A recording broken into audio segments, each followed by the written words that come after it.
What up, Skylar here, bringing you the ultimate New World leveling guide. This guide is specifically geared towards fresh start servers, but should work just fine on established legacy servers. This guide will mainly be focusing on what I think is the most well-rounded and efficient way to get to level 60 without neglecting the other aspects of the game, such as gathering, tools, open world PvP, faction reputation, housing, or bags. There's a ton of information to get to, and there have been countless significant changes made to New World from launch till now, so I'm not going to spend too much time explaining my justification for certain strategies, nor will I be going into detail about how things used to work in the past. At the time of making this guide, I have leveled from 1 to 63 separate times and have over 1,500 hours in this game. Obviously, this is my opinion, and it should go without saying that you should play New World, or any game for that matter, in whatever way is most fun for you. It just so happens that being efficient is fun for me, so let's get to it. The idea of this guide is to maximize efficiency in character leveling, questing, gathering, faction reputation, open world PvP, tool progression, housing, and bag progression. Once you make your character, the tutorial begins. We can skip it by opening the game menu and pressing the skip tutorial button. If you're new to the game, obviously, don't skip it. After the tutorial, you will either wash up on the beach in Windsward or Monarch's Bluff. Both locations have a unique main quest line, but you're not locked out of either regardless of spawn. So if you want to play the early game with a friend, you can run across the map and start with them there, or just do it later to experience the differences. For this guide, it is slightly more advantageous to spawn in Windsward for a few reasons that I'll get into later, but it's not such a big difference to justify running from Monarch's Bluff to Windsward at the start of the game. The first thing we should do is grab 4 flint and 4 wood and craft our flint tools at the campfire on the beach. Follow the quest line on the beach and be on the lookout for weapons lying around that you might want to use. Also, if you spawn in Windsward, grab any saltpeter in the starting cave for use later on. Eventually, we'll be directed towards the town, but before we arrive, we need to collect a few things. We'll want to collect 40 greenwood, 40 stone, and 16 rawhide for an early game side quest. If you spawn in Windsward, you'll need the materials right away for the quest supply run, but in Monarch's Bluff, you'll need to complete the side quest Pick of the Mines first. Either way, after completing the quest, we receive the heavy satchel, which contains 90 iron ore and 20 rawhide. These materials are used to craft an iron sword for the next quest, but we can use the remaining iron to craft whatever weapon we want to be leveling with. I'm not going to go into detail about weapon combinations for leveling in this guide, as I believe every weapon is viable, but Hatchet is probably the best for solo leveling. The next thing we want to craft is a musical instrument. We should have enough iron left over from the satchel, but we'll need an additional 80 greenwood alongside 4 solvent and 4 sandpaper. The solvent and sandpaper can be obtained in supply crates, and if you're questing in Monarch's Bluff, you can loot the crates during the quest Pick of the Mines before you get the satchel. But in Windsward, you'll need to find some crates to loot on your first outing after receiving the satchel. Playing music gives you and those who tip you a bonus. The higher level your music skill and the better you play, the more bonuses you can choose from and the longer they'll last. The bonus for music level 2, named Decidedly Dexterous, gives us a 75% gathering speed buff that lasts anywhere between 60 and 90 minutes, which is a huge benefit for the early game. Basically, you're going to want to have this buff up constantly. You will need to do 2 performances at the start when you first craft your instrument, the first level up to unlock the buff, and the second to apply it. From then onward, every time you're waiting for a boss to spawn or notice the buff is about to run out, just play another tune. Now, before I go into detail on how to level efficiently throughout the rest of the game, I want to go over how to gather efficiently first. The idea behind gathering while leveling is simple. Shortly after reaching level 60, you're going to want to have your harvesting and refining skills high enough to focus on your preferred crafting skills. And gathering nodes as you see them is more efficient than going on a farming route where many of the nodes are contested. So taking advantage of the time spent while leveling to also gather will reward you with a lot of trade experience and valuable materials, which, if neglected, will slow you down later in the game. In the early game, we'll want to be collecting herbs, hemp, and fungi until we reach harvesting level 30, which unlocks magical plants. Then we can stop collecting hemp and fungi and only focus on magical plants and herbs. The fiber from hemp is always useful, but it's very plentiful and can be easily farmed when you need it, so spending time collecting it after harvesting level 30 in the early game isn't worth your time. Mining is the most important gathering skill in the game, and we want to level it as efficiently as possible to quickly reach each major level threshold to allow us to mine the valuable ores and stones as we come across them. For the early game, we'll want to be collecting iron and silver ore whenever we see it to quickly reach mining level 50, which unlocks alchemy stones. Alchemy stones give motes and elemental lodestones and should be mined whenever you see them. But realistically, you should mine everything except for regular stone to progress mining as quickly as possible. You won't need much rawhide during the leveling phase, but you will need some. Personally, I skin any animal that I happen to kill in the early levels, but I don't bother getting my skinning level high enough to be able to skin animals above level 25. And logging doesn't need to be focused outside of when we need large amounts of greenwood for charcoal, but it can be easily collected all at once. Besides aiming for 30 harvesting and 50 mining early, we will also want to be collecting 250 flint and 125 saltpeter saltpeter by around level 20 in order to craft gunpowder to level our engineering skill from 0 to 50 so we can craft a set of steel tools. I'll get more into that point when we get there, but it's also important to be looting as many supply crates as possible to increase the amount of refining reagents you have. And I really want to stress this. Loot supply crates as often as you see them. Some other things I personally am on the lookout for are nuts, blueberries, cranberries, berries, and honey. Oh, and be sure to milk the cows. One more thing I want to talk about before my leveling philosophy is factions and PvP. When you hit level 17, you will unlock the faction side quests in Everfall. As soon as you hit level 17, drop what you're doing and head north to start and complete your faction initiation quest and join a faction. Each faction has a different quest associated with them, and they're all relatively dangerous to complete at level 17. But if you play smart and take it one step at a time, it's more than achievable solo. Once you join a faction, buy one minor rune of holding from the faction shop to craft a tier 1 bag later on, and spend the rest of your tokens on health pots. When you join a faction, you have the ability to flag for open world PvP. Flagging gives you some insane benefits. You gain 10% bonus experience, 30% bonus gathering luck, and you gain 10% loot luck. In addition, as you gain experience while flagged, you passively gain azoth salt, which can be spent later on PvP rewards.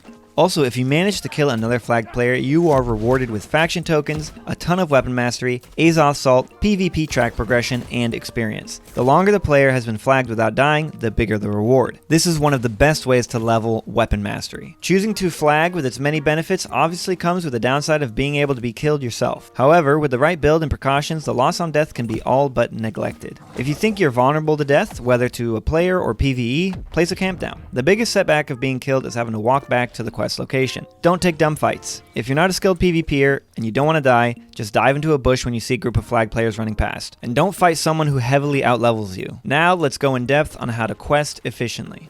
To level fast, we will primarily be following the main quest chain, complementing it with nearby side quests. It's important to note that there are way more side quests available than are required to reach level 60. As such, it's important to only spend time doing side quests that are either along our way, give a ton of experience, or give good rewards, such as a piece of good gear or a skill progression quest.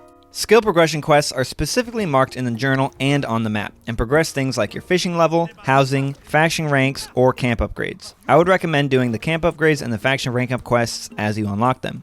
You will also want to be taking advantage of faction missions as you level. Each time you return to town, it's important to refresh the faction missions at your faction representative, but be sure to only take the top row of quests, as the lower PvP focused missions reset on death or fast travel. If your current faction missions in the zone are out of your way, try to re-roll them so they're in the same area as the main quest or side quest that you're going to be doing. In zones where there are expeditions available, it's important to try and stack as many expedition faction missions as you can.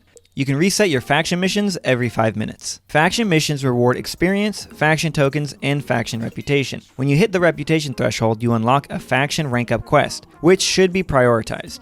Getting to max faction reputation gives you access to spend your faction tokens on some valuable items. However, along the way, you're bound to cap out on faction tokens and will need to spend them or they'll go to waste. At rank 2, I recommend spending tokens on health potions or material converters. At rank 3, you can buy star metal chisels. At rank 4, you should buy major runes of holding. And at rank 5, you can buy 2 daily gypsum orbs. You can also be checking in at the town board every once in a while and accept easy missions such as turning in flint, water, feathers, or animal kill missions. These aren't worth much experience, but can be pretty free to complete passively. There are also 2 notable side quests that give insane amounts of experience. One's called Archdeacon Azamela, which gives 12,500 experience, and the other, End of Her Reign, which gives 35,000 experience. Both of these quests tie into expeditions that coincide with the main quest, which players have the ability to skip by performing an alternative solo option. These solo options to skip the expedition main quests are just that, a skip. They reward 0 experience for completing them, and while you can still go back to do the expeditions later, you won't get the experience from the main quests associated with those expeditions. Expeditions also have repeatable side quests that give a good amount of experience. Basically, it's very valuable to stack the expedition side quests, repeatable quests, and main quests to cash in on an insane amount of experience in a single run. I'll talk expedition specifics when they come up later on in the guide, but Starstone Barrows / Shattered Obelisk does not tie into the main quest at all and will not be covered, as I recommend skipping it entirely. There are some side quests that reward pretty decent loot as well. For strength users, there's the Infinity Crystal, a 570 gear score strength amulet with health, divine, and fortified, and there's also the Morningdale's Band, a 470 gear score Constitution ring with stamina recovery and empowered. There are also a handful of weapon mastery quests that reward 500 gear score weapons that have a level requirement of just 30. Eventually, most of this gear will become obsolete, but it will be useful during the leveling process depending on your build.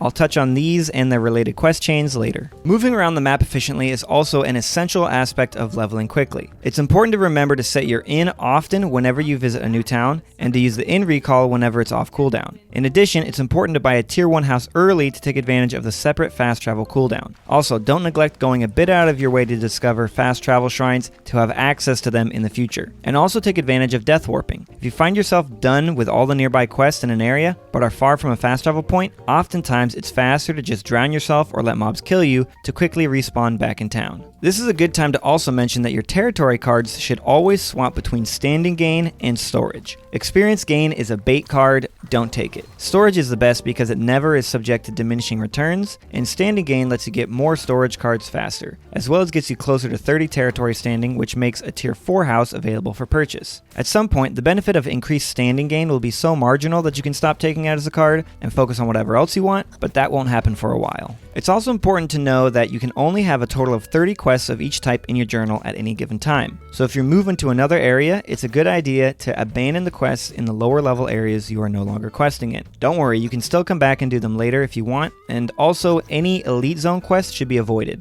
But just because a quest has elite in its name doesn't necessarily mean it takes you to an elite point of interest. With the leveling philosophy out of the way, let's get back into the step-by-step process. After you join a faction, continue following the main quest in your starting zone, complementing it with side quests and faction missions. Eventually, the main quest will take us up into Everfall. One of these quests in Everfall, Plans of the Pestilent, will take us near Ebon Rock Quarry, which is when we should start thinking about reaching level 50 engineering and making a set of steel tools. You should have collected 250 flint and have a portion of the 125 saltpeter we need to craft the 125 gunpowder in order to level engineering to 50. The rest of the saltpeter can be obtained in Ebon Rock Quarry in the northwest corner of Everfall. The last thing we need to get 50 engineering is 1,250 greenwood to burn down into 625 charcoal. It may seem really inefficient to spend this time chopping that much wood, but steel tools will save us so much time gathering in the future, it's worth it. Once you have all the materials, you can craft 125 gunpowder, which will net us just enough engineering experience to get to level 50. It will also give over 5,000 experience and 2,000 territory standing, so be sure to craft it in your starting region to help get to 10 standing earlier to buy an early house. You will also need 504 iron ore, 208 greenwood, 24 rawhide, and 42 flux to actually craft a set of steel tools. If you've been gathering as you quest, none of this should be an issue at this point, except for the additional wood, and likely you'll have much more iron ore and flux than you need, and can make more than 40 steel ingots. I recommend making as much charcoal as you need to make as many steel ingots as you can. You will also need 50 smelting to make these steel ingots, but between the iron and charcoal we've smelted, you should easily be above level 50 smelting at this point. Now that we have all the materials, we need a tier 3 engineering bench to actually craft the steel tools. There's a chance that a city has already upgraded an engineering bench by this point, but if not, it's time to take the Great Adventure north to Cleave's outpost in Great Cleave to craft our tools. This journey is very treacherous, and pretty much every enemy we run past will be able to one-shot us, so you need to be quick on your dodge rolls, and you can consider placing camps down at different points to safeguard yourself from starting far back upon death. This, again, may seem like a big time investment, but so long as we're passing through Brightwood and some fast travel shrines, it'll save us time running up here in the future. Cleave's Outpost has a tier 3 engineering bench for us to use even if there are no others on the map. We can use it to craft our tools, and I usually have enough mats to craft a couple extra tools at this point. It's important to use a 30 azoth per craft on each steel tool to try and roll good perks on them. From my perspective, the best perks to get are in this order: Discipline, which gives bonus experience, Yield, Luck, Efficiency, and Alacrity. It's especially valuable to get discipline on our pickaxe to help us level mining as quickly as possible. I usually craft one of each tool before using the rest of my materials on pickaxes to try and get a pickaxe with discipline on it. Iron ore, flux, and azoth should be the 3 resources that limit you on how many tools you can make, and getting discipline on everything would be great. Any rolls that you don't like can be sold on the market for a pretty penny. Steel tools are worth quite a bit in the early game for people who don't want to farm them, but you can bet your butt other people will be selling them as well. For me, every time I hit max azoth cap from here on out and have a handful of iron ore and flux to work with, I will be chopping down more wood to craft better steel tools for myself and to sell on the market. it's likely that after crafting your gunpowder, you will have hit territory standing 10 in your starting region, provided you crafted it there. So it's time to head into town and purchase our first home. There are pros and cons to buying a tier 1 house as your first home. The pros are you get access to an additional fast travel cooldown that is separate from your inn recall. In addition, this house recall can be reset by spending a small amount of azoth, which allows you to warp back regardless of location and regardless of whether or not your inn is on cooldown or not.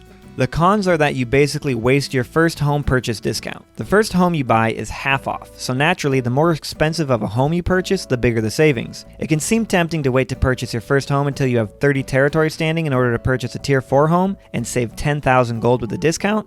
However, getting level 30 territory standing requires over 100,000 total territory standing experience, which can take weeks to grind up, compared to the 10,000 gold, which can be obtained in just a few hours. The time you save being able to take advantage of a house recall is more than worthwhile. As you continue down the main quest, typically around level 28, you will reach Dynasty Unearthed, the first expedition main quest. If you started in Windsward, you will have hopefully completed the quest chain Towering Tools, which unlocks the expedition quest Seeing Clearly, which is an expedition side quest, worth 2,500 experience. Unfortunately, if you started in Monarch's Bluff, you will not have access to this side quest unless you travel to Windsward and complete the entire early game main quest chain there, which is not worth your time. As far as the repeatable quest for Amrine is concerned, Bones for Barkimedes is only unlocked after a prerequisite quest chain and also cannot be obtained for your first run through of Amrine, as it only becomes available after you complete your first run. Regardless, the Amrine Excavation is still worth your time.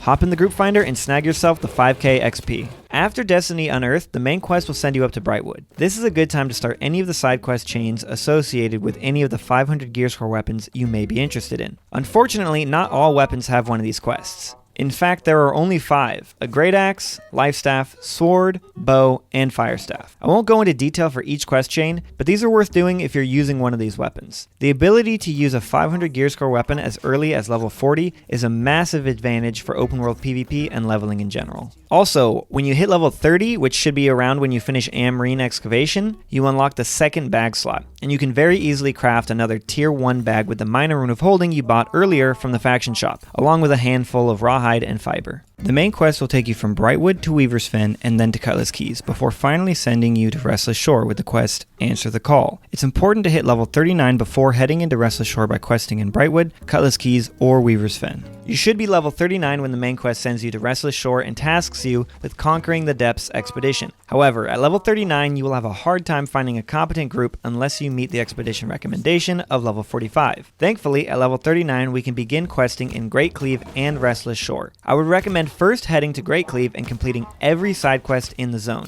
and then head to Restless Shore and quest until you hit level 45, specifically focusing on the quest chain in Restless Shore called Pirates Will Pirate, which will end with a one-time expedition side quest in the depths named Archdeacon Azamela, worth 12,500 experience. Also, if you want one of the aforementioned 500 gear score weapons, have at least 10 mastery in that associated weapon skill, and have completed the prerequisites, they will become available at level 40. Both Archdeacon Azamela and the Depths repeatable quest, Meet for Nekumanesh, don't become available until level 43. If you stack both of these quests with the Depths main quest, you will get 33,500 experience for one run. I should also mention that it's really worthwhile to be re-rolling faction missions in Restless Shore as often as possible to try and get as many expedition faction missions for the Depths. The Depths is the first piece of content that I think is relatively hard. You can get away without a tank in Amrine, but you do need a tank for the Depths. It also doesn't hurt to have teammates that know how to use their brains. If you find yourself struggling to find a group to clear the Depths with, you can consider skipping it, but you will be missing out on a ton of experience.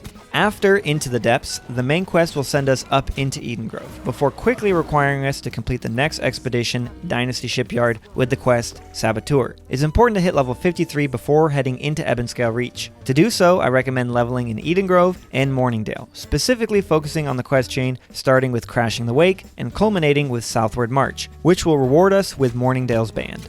When you hit level 53, you should head into and start questing in Ebonscale Reach, focusing on the quest Ebonscale Alligators, which rewards a tier 4 bag that is equipable at level 52. Another quest worth doing at level 53 is Statuette Stash. The second and last quest of this quest chain is an expedition quest for Dynasty Shipyard that rewards 35,000 experience. Yes, you heard that right. This one side quest gives more experience than the repeatable and main quest for Dynasty combined. If, however, you do stack it with the other 2 quests, you will get a whopping 54,600 experience from a single run of Dynasty Shipyard.